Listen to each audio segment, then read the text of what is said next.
bonsoir à tous. Le gouvernement fédéral a présenté ses excuses au peuple congolais. C'est l'une des conclusions de la commission parlementaire d'enquête sur l'assassinat de Patrice Lumumba. La Belgique a une responsabilité morale dans la mort du Premier ministre congolais. Philippe Lamère.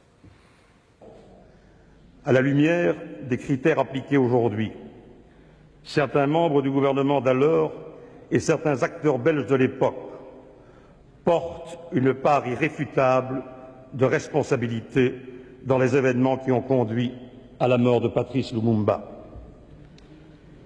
Le gouvernement estime dès lors qu'il est indiqué et convenable de présenter à la famille de Patrice Lumumba et aux familles de M. Mpolo et Okito et au peuple congolais ses profonds et sincères regrets et ses excuses. Le moment est historique et solennel. La Belgique reconnaît sa responsabilité dans l'assassinat du Premier ministre congolais. L'intervention de Louis Michel clôture le débat parlementaire sur le rapport de la commission Lumumba. Des débats marqués par un consensus général, même si certains intervenants ont souligné qu'il aurait fallu insister un peu plus sur les victimes belges des événements du Congo. Ce matin, la famille Lumumba a été reçue par le gouvernement. Le Premier ministre a présenté les regrets de la Belgique ainsi que la décision de créer un fonds Patrice Lumumba pour le développement de la démocratie au Congo. Ça n'est pas du tout paternaliste, parce que si c'était paternaliste, ça se passerait d'une autre manière.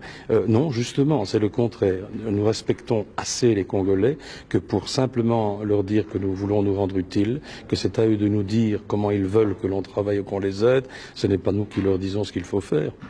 Et en début de soirée, après le discours de Louis Michel, la famille Lumumba a tenu une conférence de presse où elle a marqué tout en nuances sa satisfaction. On peut tourner la page, mais vous n'allez pas nous demander qu'on oublie qu'est-ce qui s'est passé. Nous avons aussi le droit de mémoire. Et je crois, le fait qu'il y a cette possibilité, à travers la fondation de Patrice Lumumba, de faire tout un effort nécessaire pour le rétablissement de la démocratie au Congo, je crois que c'est une chose extrêmement positive. Ainsi, 40 ans après la mort du leader congolais, c'est donc un chapitre douloureux de l'histoire de la Belgique et de son ancienne colonie qui se termine.